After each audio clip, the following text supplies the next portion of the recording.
Hello dear students, myself Meena. आज हम start करने जा रहे हैं ह्यूमन रिप्रोडक्शन का जो बहुत ही इम्पॉर्टेंट टॉपिक है, दैट इज़ द oogenesis। ये टॉपिक ह्यूमन रिप्रोडक्शन का बहुत इम्पॉर्टेंट होने के साथ साथ थोड़ा सा कॉम्प्लिकेटेड टॉपिक भी है, बिकॉज जहाँ पर स्पर्मेटोजेनेसिस प्रोसेस जितना सिंपल और इजी है, वहीं पर oogenesis प्रोसेस जो है उसमें थोड़ी सी कॉम्प्लिकेशंस है और थोड़ा सा जो है वो टफ प्रोसेस है। बट इन नोट्स के साथ प्लस मैंने कुछ डायग्राम से इस लेक्चर को आपको समझाने की कोशिश की है, तो आई होप आप ये जो नोट्स हैं प्लस डायग्राम और साथ में इस वीडियो को देखते हुए इन चीज़ों को समझते जाएंगे तो बहुत ही इजी तरीके से आपको ये समझ में आ जाएगा।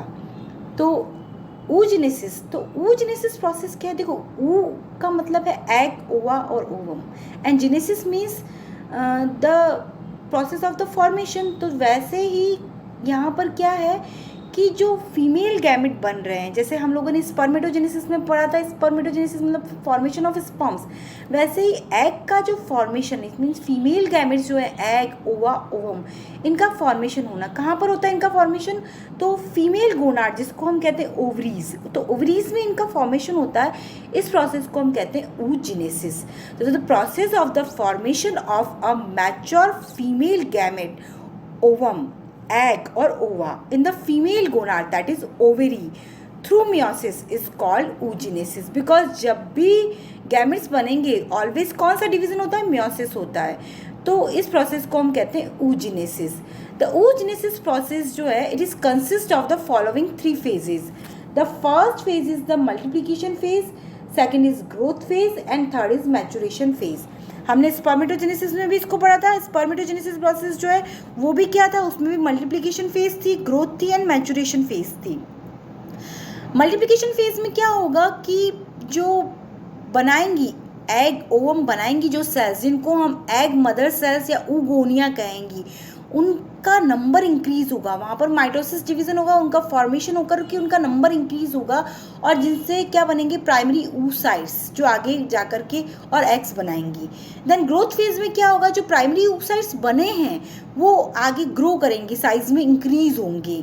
देन मैचुरेशन फेज में जो होगा वो मियोसिस डिवीजन जो होगा वो कंप्लीट होगा, जो कि इस oogenesis प्रोसेस के लिए इम्पॉर्टेंट है, बिकॉज मियोसिस डिवीजन से ही वहाँ पर गैमेट्स बनेंगे, यानी नंबर ऑफ क्रोमोसोम जो हो जाएगा वो डिप्लॉयड से वो हैप्लॉयड सेल्स में कन्वर्ट हो जाएंगी। तो इस तरह से जो 3 फेजेस हैं, multiplication phase, growth phase and maturation phase. चलिए पहले हम आप इसको एक बहुत ही सिंपल तरीके से एक डायग्राम के थ्रू समझ लेते हैं, जो कि एनसीईआरटी में भी दे रखा है आपका डायग्राम। अब देखिए ये जो डायग्राम है आप देख रहे हैं, ये डायग्राम जो है इसमें क्या बता रखा है? देखिए सबसे फर्स्ट जो फेज आपको दिख रही है ऊपर, ये कौन सी है? मल्टीप्लिकेशन फेज है। देन सेकंड आपको फेज दिख रही है, ये कौन सी? Growth phase. देन नेक्स्ट नीचे वाली जो है मैचुरेशन फेज है। मल्टीप्लिकेशन फेज में क्या हो रहा है? oogonia का फॉर्मेशन हो रहा है। oogonia कहाँ से बनेंगी? तो oogonia का फॉर्मेशन जो होता है वो ओवरी की जर्मिनल एपिथेलियल सेल से होता है। तो ओवरी जो है, जिसकी स्ट्रक्चर हम लोगों ने पढ़ी थी ओवरी की, तो उनकी सेल्स जो होंगी वो क्या करेंगी? oogonia बनाएंगी। देन ये प्राइमरी oocytes बनाएंगी। देन प्राइमरी oocytes जो होगी ग्रोथ फेज में क्या करेंगी? ग्रो करेंगी। और देन यहाँ पर मैचुरेशन फेज में मियोसिस फर्स्ट और मियोसिस सेकेंड कंप्लीट होकर के ओवम का फॉर्मेशन होगा। तो टोटल 3 फेजेस है, multiplication phase, growth phase and maturation phase. Structure जो है वो ओवरी की स्ट्रक्चर है, इंटरनल स्ट्रक्चर। और ये आपको जो लाइन दिख रही है ब्लू कलर की, जो सेल्स है क्यूबॉइडल सेल्स होती है, that is the germinal epithelial cells. Germinal epithelial cells क्यों कहते हैं? बिकॉज ये क्या करती है? गैमेट्स बनाती है।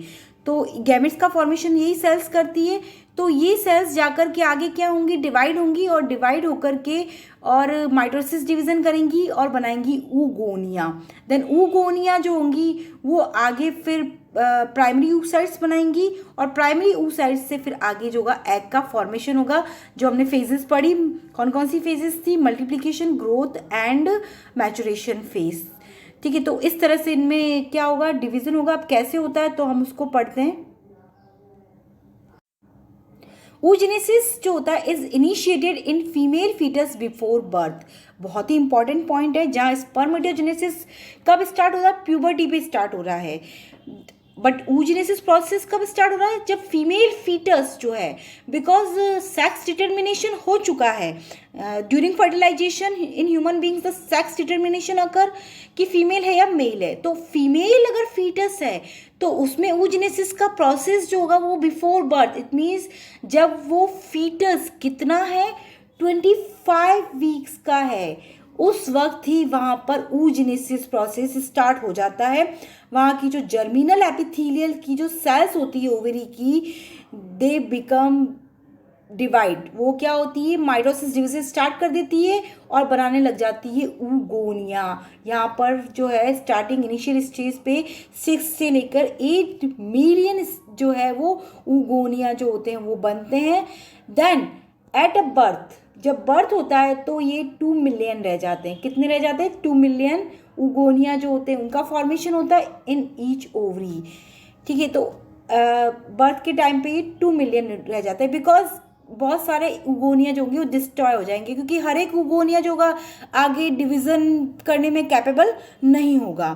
देन उसके बाद में ये जो ऊगोनिया हैं ये बर्थ के टाइम पे क्या हो जाएंगे, they get modify into primary oocyte। अब ये कन्वर्ट हो जाएंगे प्राइमरी oocytes में। अब हम बात करते हैं प्यूबर्टी में। अब प्यूबर्टी पे आते आते ये जो है प्राइमरी oocytes, इनका जो नंबर होता है वो 6000 to 8000 जो होते हैं इन ईच ओवेरी। यानी पहले तो ये जब बर्थ था उस वक्त ये कितने होंगे, ईच ओवरी में 2 मिलियन थे, बट आफ्टर बर्थ के बाद में धीरे धीरे इनका जो नंबर होता है वो डिक्रीज होना स्टार्ट हो जाता है, और बर्थ के बाद में कोई और ऊगोनिया का फॉर्मेशन नहीं होता है। देन उसके बाद में ये कितने रह जाते हैं, प्यूबर्टी के टाइम में 60,000 to 80,000 तक रह जाते हैं। अब यहाँ पर जब ये बनेंगे तो प्राइमरी oocytes जो होगा इस कंडीशन में, ये जैसे ही प्यूबर्टी स्टार्ट होती है तो यहाँ पर जो है मियोसिस फर्स्ट स्टार्ट होता है, बिकॉज मेंस्ट्रुएशन साइकिल स्टार्ट हो जाती है फीमेल में। देन मियोसिस फर्स्ट जो होता है वो यहाँ पर स्टार्ट होता है और वो अरेस्ट हो जाता है जाकर के प्रोफेज फर्स्ट की डिप्लोटीन कंडीशन में। वेरी वेरी इंपॉर्टेंट, ये पूछा जाता है कि कौन सी कंडीशन में होता है, तो प्रोफेज फर्स्ट की डिप्लोटीन कंडीशन में अरेस्ट रुक जाता है यहाँ जाकर के। और ये साथ में ये क्या हो जाता है, it surrounded by follicle sales. यहाँ पर ग्रोथ स्टेज जो होती है, फेज जो होती है स्टार्ट हो जाती है, और ये क्या होता है, स्पेशल सेल्स होती है। ये सेल्स कौन सी होती है, तो ये जो ओवरी की इंटरनल स्ट्रक्चर में हमने देखी थी, जो सेल बची हुई थी, हमने ओवरी की अभी इंटरनल स्ट्रक्चर देखी थी, तो ये वाली जो सेल्स आपको दिख रही है, ठीक है ना, ये कौन सी सेल्स, ये रेजिडल सेल्स जो बची हुई सेल्स होती हैं ये। तो ये सेल्स जो होती है ये आगे जा कर के इन सेल्स को हम कहेंगे फॉलिकल सेल्स और ग्रेन्युलोसा सेल्स और नर्व सेल्स। ये क्या करती है, इस जो प्राइमरी oocyte बना है इसके चारों तरफ जाकर अरेंज हो जाती है, और ये जो स्ट्रक्चर बनाती है इसको हम कहेंगे प्राइमरी फॉलिकल। देन इसके बाद में कुछ टाइम बाद में इस प्राइमरी फॉलिकल के चारों तरफ एक और ग्रेन्युलोसा सेल्स की लेयर बन जाती है, तो इसको हम कहेंगे सेकेंडरी फॉलिकल। तो यहाँ ग्रो फेज जो है यहाँ तक ये सेकेंडरी फॉलिकल में चेंज हो जाता है। अब इसमें जब ग्रोथ फेज कंप्लीट हो जाएगी तो ग्रोथ फेज के बाद में ये मैचुरेशन फेज में एंटर करेगा, तब ये टर्सरी फॉलिकल में, यानी ये जो ओवरी, ये जो प्राइमरी oocyte है इसके चारों तरफ पहले क्या बनेगी, प्राइमरी फॉलिकल की लेयर्स बनेंगी, तब इसको हम primary follicle. Then secondary granulosa cells की लेयर बनेगी, तब इसको हम सेकेंडरी फॉलिकल कहते हैं। यानी ये कंडीशन कब तक होती है, ये ग्रोथ फेज जो है वहाँ तक होती है। जब ये मैचुरेशन में एंटर होता है तब इसकी चारों तरफ एक और ग्रेन्युलोसा लेयर बन जाती है, तो इसको बनेंगे tertiary follicle. Then primary oocytes जो होते हैं सराउंड हो जाते हैं फॉलिकल सेल से, और प्राइमरी और सेकेंडरी और उसके बाद में टर्सरी फॉलिकल्स बन जाते हैं। देन जब ये बन जाएगा कंप्लीट, तो कंप्लीट जो ये फॉलिकुलर सेल्स जो इनको हम क्या कहेंगे, ग्राफियन फॉलिकल्स कहेंगे।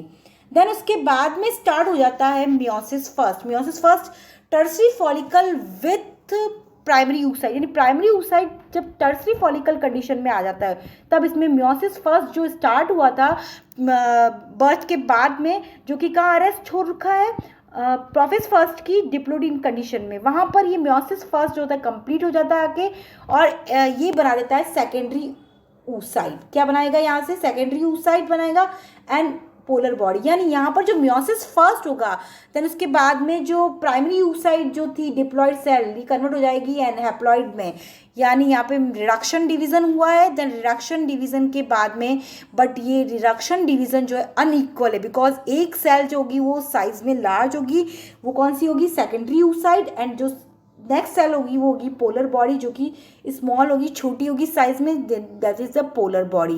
देन सेकेंडरी oocyte आगे जाकर मैचुरेशन फेज में जो है वो मियोसिस सेकेंड कंप्लीट करता है, बट मियोसिस सेकेंड भी यहाँ पर कंप्लीट नहीं होता है, ये जाकर के अरेस्ट हो जाता है मेटाफेज सेकेंड कंडीशन में। किस कंडीशन में? मेटाफेज सेकेंड कंडीशन में अरेस्ट हो जाता है।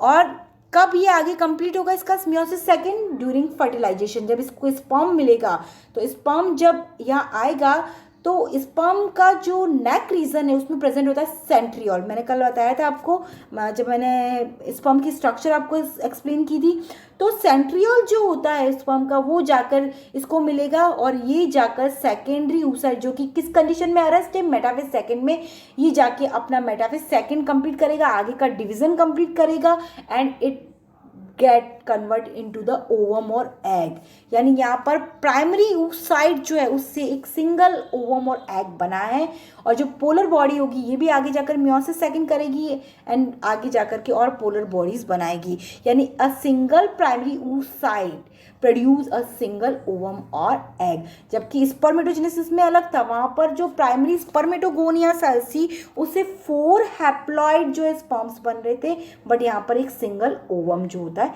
वो बनता है। अब देखिए मैंने एक और डायग्राम बनाया है यहाँ पे ताकि आपको समझ में आ जाए। देखिए जो फर्स्ट है ओवम है, ये प्राइमरी oocyte, इसके चारों तरफ कौन क्या है?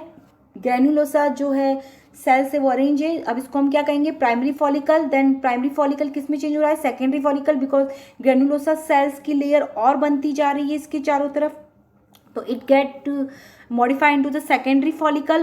देन सेकेंडरी फॉलिकल और प्राइमरी फॉलिकल किस कंडीशन में? ग्रोथ फेज में। देन वो मैचुरेशन फेज में एंटर होंगे और टर्सरी फॉलिकल में चेंज हो जाएंगे। और टर्सरी फॉलिकल यानी टर्सरी फॉलिकल में क्या है? प्राइमरी oocyte है। इन तीनों कंडीशन में प्राइमरी oocyte है, अंदर तो प्राइमरी oocyte है पर इनके चारों तरफ क्या है? लेयर है जो कि अलग अलग फॉलिकुलर सेल्स की लेयर है। और बाद में क्या होगा कि जो टर्सरी फॉलिकल बना है इसमें मियोसिस फर्स्ट कंप्लीट होगा और यहाँ पर साथ ही में क्या होगा कि ये जो है एक कैविटी भी बनेगी, किस में बनेगी? टर्सरी फॉलिकल की सेल्स में एक कैविटी बनेगी जिसको एंट्रम कहेंगे, जो कि जिसमें फ्रूट जो होगा वो एक एक्यूमुलेट होगा। देन टर्सरी फॉलिकल बनने के बाद जब ये मियोसिस सेकेंड भी कंप्लीट कर लेगा तो उसके बाद में ये जो होगा वो रिलीज हुआ है यहाँ से, जो रिमेनिंग पार्ट है it is known as the corpus luteum. देखिए अब इस डायग्राम से भी हम इसको बता देती हूँ मैं आपको। ये देखो ये बना है प्राइमरी फॉलिकल, दिख रहा है आपको डायग्राम में। देन इसके बाद में सेकेंडरी फॉलिकल, देन ये बना है टर्सरी और ग्राफियन फॉलिकल, ये ग्राफियन फॉलिकल स्ट्रक्चर है। देन यहाँ पर ये जो है रिलीज हुआ है ये कौन सा? सेकेंडरी oocyte है। मतलब ओव्यूलेशन के टाइम पे बहुत ही इंपॉर्टेंट पॉइंट है, इसको भी आप अच्छे से याद रख लीजिएगा कि जो रिलीज होता है आफ्टर ओव्यूलेशन तो वो एग ओवम नहीं होता है बिकॉज अभी तक मेटाफेज इसका जो मियोसिस सेकेंड है वो कंप्लीट नहीं हुआ है। तो ये जो कंडीशन है ये सेकेंडरी oocyte है। ड्यूरिंग फर्टिलाइजेशन जो होगा ये किस में चेंज हो जाएगा? ओवम और एग में चेंज होगा। देन रिमेनिंग पार्ट जो है इसका rupture part it is known as the corpus luteum and it secretes the hormone called progesterone. Progesterone hormone जो होगा वो किससे सीक्रेट होता है? तो कॉर्पस लूटियम। कॉर्पस लूटियम क्या है? जो ग्राफियन फॉलिकल का जो पार्ट है रिमेनिंग पार्ट रैप्चर्ड हो चुका है ये, जो कि सेकेंडरी oocyte ओव्यूलेशन के बाद निकल चुका है यहाँ से, जो रिमेनिंग पार्ट बचा है that is known as the corpus luteum. चलिए देखिए अब फटाफट से वापस इसका एक बार रिवीजन कर लेते हैं अच्छे से। देखिए जो ऊगोनिया बनी, ऊगोनिया किससे बनी थी? ओवरी की जर्मिनल एपिथेलियल सेल्स जो होती है कब बनी थी? Before foetus birth, female foetus के बर्थ से पहले बनी है ऊगोनिया। और ये ऊगोनिया जो है कितनी बनी थी, 25 वीक्स का जब फीमेल फीटस था तो उसके अंदर टोटल ऊगोनिया बनी थी 6 to 8 million. And 6 to 8 million birth के टाइम पे कितनी हो गई थी, घट करके 2 मिलियन इन ईच ओवरी में हो गई थी। देन ऊगोनिया में कौन सा डिवीजन हुआ आगे, तो वहाँ पर माइटोसिस डिवीजन हुआ। और माइटोसिस डिवीजन से they get convert into the primary oocyte। Birth के टाइम पे ये किस में कन्वर्ट हो गई थी, प्राइमरी oocyte में। देन प्राइमरी oocyte बन गया। ये प्राइमरी oocyte जो होगा that get surrounded by the follicular और ग्रैनुलोसा सेल्स जो होगी, और ये ग्रोथ फेज में एंटर करेगी। और ये पीरियड, ये वाला पीरियड तो कब हुआ है, before birth. Then growth phase start होगी बर्थ से लेकर प्यूबर्टी तक होगा। तो इस दौरान क्या होगा, जो प्राइमरी oocyte जो है get surrounded by the granulosa cells. Granulosa और फॉलिकल और नर्व सेल्स कौन सी है, जो कि ओवरी के अंदर जो एक्स्ट्रा सेल्स प्रेजेंट है, वो सेल्स जो कि उसके काम की नहीं है, रेजिडल सेल्स जो होती है। तो ये सेल्स क्या करेंगी, इस प्राइमरी oocyte के चारों तरफ सराउंड हो जाएंगी और प्राइमरी फॉलिकल में कन्वर्ट कर देंगी। देन उसके बाद में इसको सेकेंडरी फॉलिकल, यानी 2 लेयर बन जाएंगी इसकी। देन इस टाइम पे क्या होगा, इसकी ग्रो होगी। ग्रोथ फेज जो होती है it is the longest phase of the oogenesis। oogenesis process की जो सबसे लंबी फेज है वो ग्रोथ फेज है। और इस फेज के अंदर क्या होता है, बहुत सारे न्यूट्रिशनल सब्सटेंस जो होते हैं वो यहाँ पर जो होते हैं उनका डिपोजिशन भी होता है। एंड द ग्रोथ फेज के 2 पीरियड्स होते हैं। First is the pre vitellogenesis and the second period is the vitellogenesis. Pre vitellogenesis में क्या होगा, इसका न्यूक्लियस जो होता है वो साइज में बड़ा होगा एंड साइटोप्लाज्म जो होगा उसकी क्वांटिटी इंक्रीज होगी। एंड द विटेलोजेनेसिस फेज में क्या होगा, योग का फॉर्मेशन होगा। योग क्या है, तो योग क्या एक मटेरियल है, सब्सटेंस है जो कि एग के लिए एक न्यूट्रिटिव फंक्शन का काम करता है ताकि एम्ब्रियो का डेवलप हो सके। और योग is the composition of the lipid, glycogen and protein. तो यहाँ पर जो प्री विटेलोजेनेसिस में तो न्यूक्लियस का साइज इंक्रीज होगा एंड साइटोप्लाज्म का कंटेंट जो होगा वो इंक्रीज होगा। एंड द विटेलोजेनेसिस प्रोसेस जो है ग्रोथ फेज की सेकेंड, उसमें योग का फॉर्मेशन होगा जो कि एग से एम्ब्रियो की डेवलपमेंट में हेल्प करेगा और ये साइज में इंक्रीज हो जाएगी। बट ये primary oocyte with secondary follicle जो है ग्रोथ फेज के बाद में this is enter into the maturation phase. अब ये किस में एंटर करेगी, मैचुरेशन फेज में करेगी। बट वो मियोसिस फर्स्ट में अटकी हुई है, वहाँ पर मियोसिस फर्स्ट जो है वो अरेस्ट हुआ है प्रोफेज फर्स्ट की डिप्लोइडियन कंडीशन में। अब यहाँ पर आने के बाद जैसे ही मैचुरेशन स्टार्ट होगा टर्सरी फॉलिकल बन जाएंगे इसके चारों तरफ और देन उसके बाद में मियोसिस फर्स्ट कंप्लीट होगा इसका। और मियोसिस फर्स्ट कंप्लीट होने के बाद it convert into the secondary oocyte and polar body. Then this is the unequal division because एक सेल जो secondary oocyte बन रही है वो साइज में इंक्रीज है, बड़ी है, और जो polar body है वो साइज में छोटी, but they both are haploid in nature. Primary oocyte कैसी होती है, डिप्लॉयड होती है, और बिकॉज ये गैमेट्स बन गए यहाँ पर तो ये कैसे होंगे, ये हैप्लॉयड नेचर के होते हैं। देन सेकेंडरी oocyte कंडीशन में, अब सेकेंडरी oocyte में क्या होगा, मियोसिस सेकेंड होगा, बट मियोसिस सेकेंड भी जाकर के अरेस्ट हो जाएगा कौन सी कंडीशन में, मेटाफेज सेकेंड में, और वहाँ पर जाकर के अरेस्ट हो जाएगा और इस कंडीशन में ही ओव्यूलेशन होगा और ये सेकेंडरी oocyte ग्राफियन फॉलिकल को रैप्चर करके और वहाँ से रिलीज होगा और रिलीज होकर के ये आ जाएगा कहाँ पर, फैलोपियन ट्यूब में एम्पुला स्थमस जंक्शन पे, और वहाँ आकर के इंतजार करेगा, वेट करेगा किसका, स्पर्म का, बिकॉज इस दौरान पे यहाँ पे फर्टिलाइजेशन होना होता है। तो यहाँ पर ये आकर के रुकेगा। देन अगर स्पर्म आ गया तो स्पर्म आकर के क्या करेगा, अपना सेंट्रियोल इसको दे देगा। जैसे इसके बाद सेंट्रियोल आ जाएगा स्पर्म का, इसकी मेटाफेज सेकंड कंप्लीट हो जाएगी और आगे की स्टेजेस कंप्लीट होने के बाद में ये चेंज हो जाएगा ओवम में, और इमीडिएट वहाँ पर स्पर्म का न्यूक्लियस और ओवम का न्यूक्लियस जो होगा वो कंबाइंड हो जाएगा, यानी फर्टिलाइजेशन हो जाएगा। तो यहाँ पर सेकेंडरी oocyte से जो है वो क्या बन जाता है, ओवम जो होता है इसका फॉर्मेशन हो जाता है। तो यहाँ पर बहुत ही इंपॉर्टेंट पॉइंट है, आपको याद रखना है कि जो ओव्यूलेशन होता है उसमें एग किस कंडीशन में होता है, सेकेंडरी oocyte में होता है, ओवम नहीं होता है, मैच्योर ओवम नहीं है। ओवम कब है, फर्टिलाइजेशन के टाइम। बहुत इंपॉर्टेंट पॉइंट है, याद रखना, बहुत बार एग्जाम में पूछा गया क्वेश्चन है और बहुत ही इंपॉर्टेंट है। तो सेकेंडरी oocyte की कंडीशन में और इसकी मेटाफेज सेकेंड अरेस्ट है कब पूरी होगी? जब स्पर्म का न्यूक्लियस मिलेगा, स्पर्म का सेंट्रियोल मिलेगा। सेंट्रियोल कहाँ से मिलेगा? स्पर्म के नेक रीजन में प्रेजेंट होता है, वो इसको मिलेगा, तभी जाकर के क्या करेगा? अपना डिवीजन जो होगा उसको कंप्लीट करेगा। तो इस तरह से जो है इसका डिवीजन कंप्लीट होगा, मैचुरेशन स्टेज कंप्लीट होगी फर्टिलाइजेशन के टाइम, और 3 पोलर बॉडीज जो होंगी इनका फॉर्मेशन भी होगा।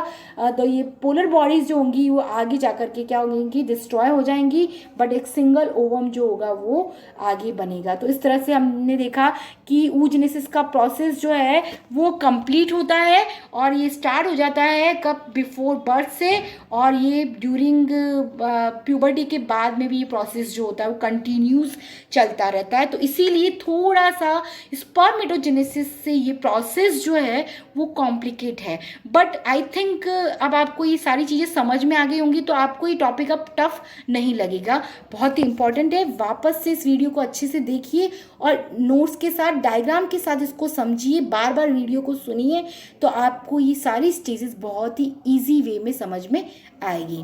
Thanks for watching my video. Bye bye, take care.